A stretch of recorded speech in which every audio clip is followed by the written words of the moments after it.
La République de Corée se trouve à l'extrémité orientale du continent asiatique. De la douleur de la colonisation japonaise et de la division du pays à cause de la guerre fratricide, elle a fait un bond pour être aujourd'hui parmi les grandes puissances économiques. Le seul pays au monde qui a changé de pays le plus pauvre au monde, recevant de l'aide en un pays qui donne de l'aide. Semaul Undong est la force motrice derrière le développement de la Corée d'aujourd'hui, après avoir surmonté difficultés et adversités. Introduisons le Semaul Undong de Corée, qui est dans la liste des patrimoines mondiaux de l'UNESCO, qui est devenu un patrimoine précieux pour l'humanité.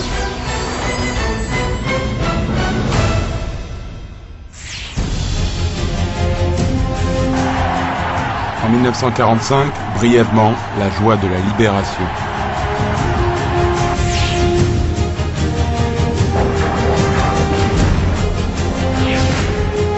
Trois ans de guerre fratricide nord et sud, partage de la terre-mer, cette division entraîne la population dans une pauvreté très crue.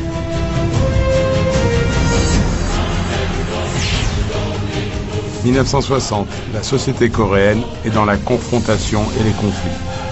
Et l'instabilité politique a continué. Le revenu par habitant est de 79 $. L'extrême pauvreté de la population entraîne leur conscience dans la frustration et la démission.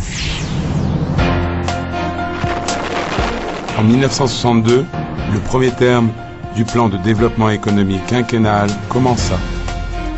Le progrès de l'industrialisation, le taux de croissance annuel moyen de 10% est réalisé.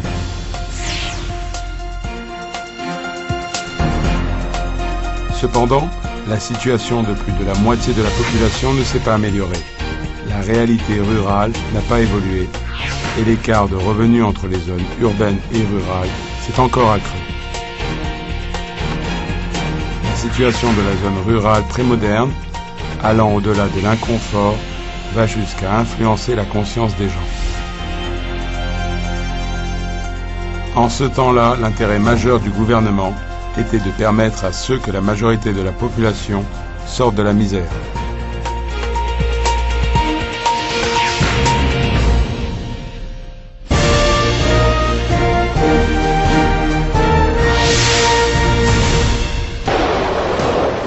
Été 1969, il y eut de gros dégâts dus aux inondations. Sur son trajet, en visite pour Busan, pour le site de rétablissement d'inondations, un village attira l'attention du président Park Chung-hee. Flot de dommages de l'inondation annuelle, les résidents du village s'unissaient dans l'entretien de l'environnement du village. Le président Park Chung-hee eut une forte impression par rapport à l'attitude des paysans. Il fut convaincu que si les paysans recevaient l'encouragement en leur enseignant la diligence, l'auto-assistance et l'esprit d'équipe, ils pourraient développer eux-mêmes leur village.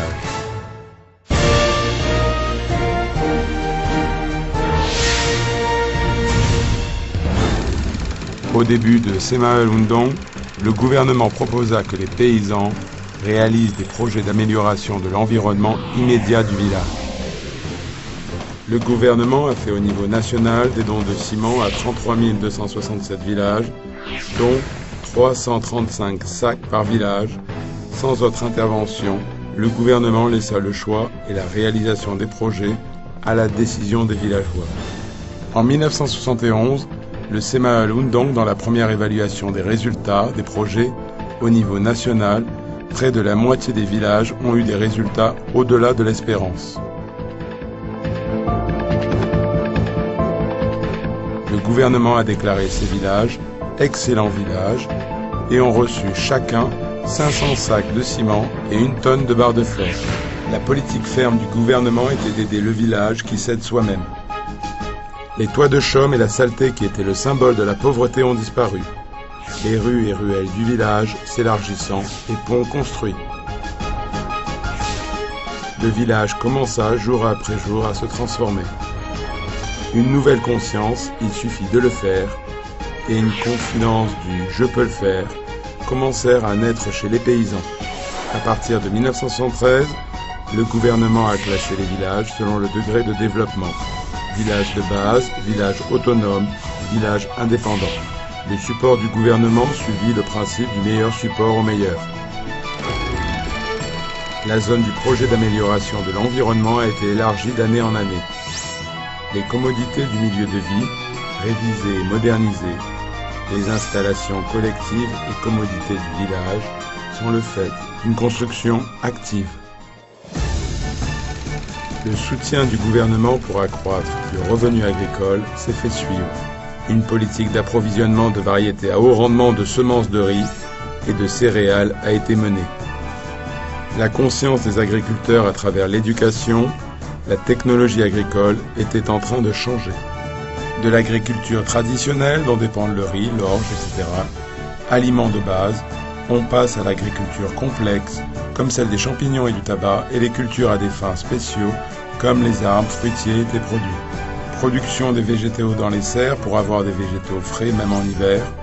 Les cultures à moitié se firent avec l'organisation, avec le travail coopératif, le travail individuel, et les coûts d'investissement ont été réduits. Pour élever le revenu, élevage du bétail, la sériciculture a également augmenté. Construction de l'usine Semaël dans les zones rurales pour permettre aux femmes des zones rurales d'y travailler.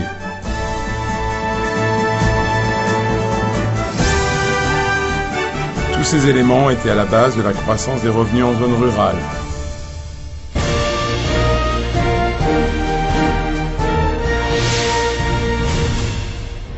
Le Semaël Undong ayant eu du succès dans le milieu rural, à partir de 1974, il commence à se propager dans les villes, les bureaux, les usines, les écoles. Dans les villes, le Semaël Undong œuvra pour le nettoyage de l'insalubrité publique et la création d'une éthique sociale saine pour une ville belle et où il fait bon vivre. Dans les bureaux, Semaël permit la création de valeurs saines et la participation des travailleurs dans la vie de la société à travers des œuvres volontaires.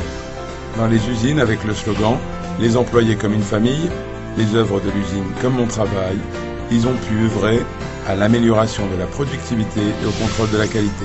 Les écoles étant en charge de l'éducation de la communauté ont pu œuvrer afin que la communauté acquiert les valeurs mentales de Semaël Undong. En outre, de nouvelles connaissances et des informations ont été fournies permettant une éducation continue.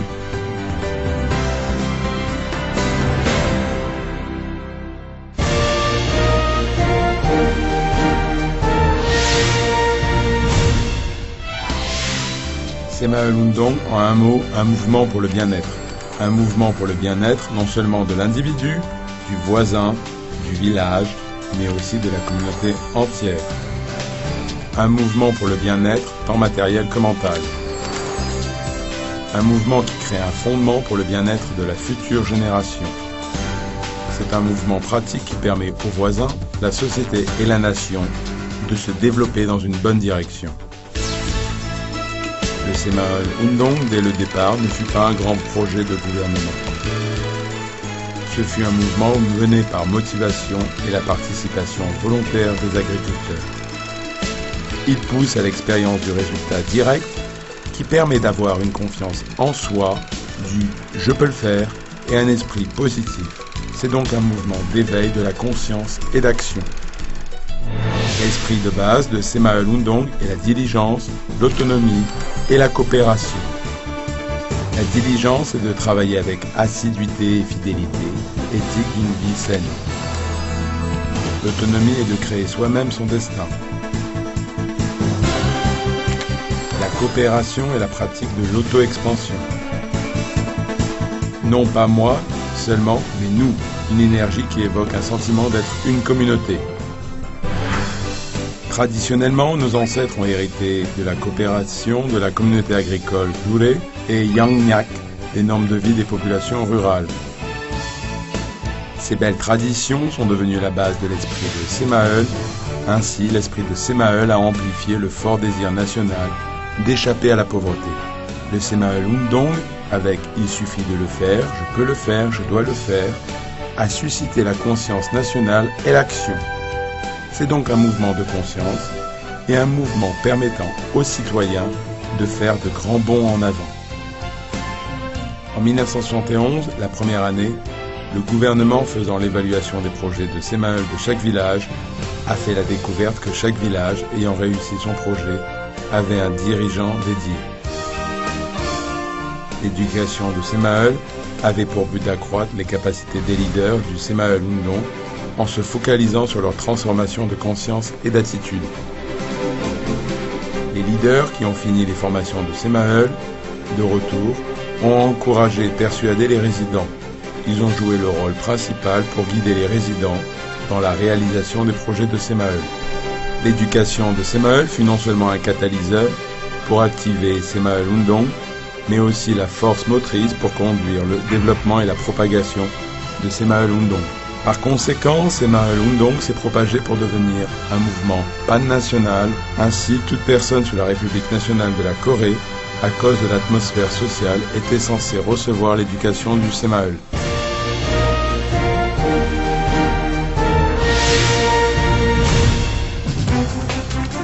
Au début, le Semaheul Undong fut dirigé par le gouvernement, mais le village en tant qu'unité avait une forme d'autonomie. Avant, c'était le ministère de l'Intérieur qui prenait charge et gérait le Semaheul Undong des ressources du gouvernement central que le conseil central du Semaheul Undong configurait et coordonnait les fonctions. Dans les villes, petites villes et chefs-lieux au niveau national, ce fut le gouvernement local qui pourvoyait une division de la planification et un conseil pour la promotion de Semaheul.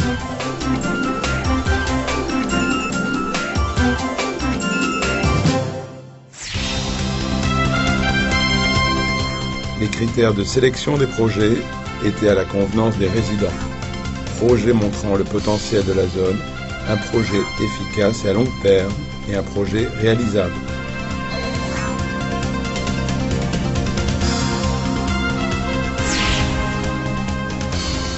La réalisation du projet commença d'abord par la mobilisation des fonds et du matériel, répartition des charges des résidents, demande de soutien externe tels que capital technologique.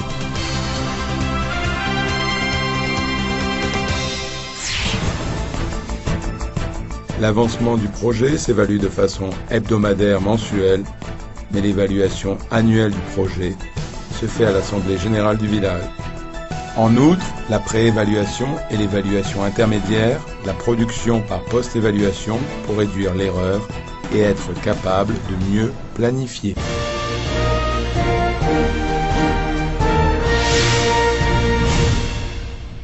Semaheul Undong, entre autres, a contribué à améliorer les revenus des populations rurales.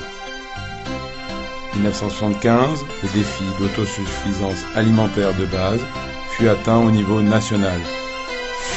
En particulier en 1974, le revenu agricole a été plus élevé que celui des travailleurs de la ville. Et grâce à des projets d'amélioration de l'environnement, la route du village atteint environ 3 km. Et plus de 2 ponts ont été construits. Extension des lieux publics du village, amélioration de la structure du village, ce qui permet la fourniture d'électricité et de téléphone. Des innovations ont eu lieu dans la vie rurale. Fatalisme et le défaitisme du passé. Transformation de la conscience. Il suffit de le faire. Je peux le faire. La conscience et le comportement sont devenus positifs et agressifs. Alors que les femmes ont été activement impliquées dans Semaheul Undong, ainsi que dans les changements dans le village, ainsi le rôle et le statut des femmes se sont accrus.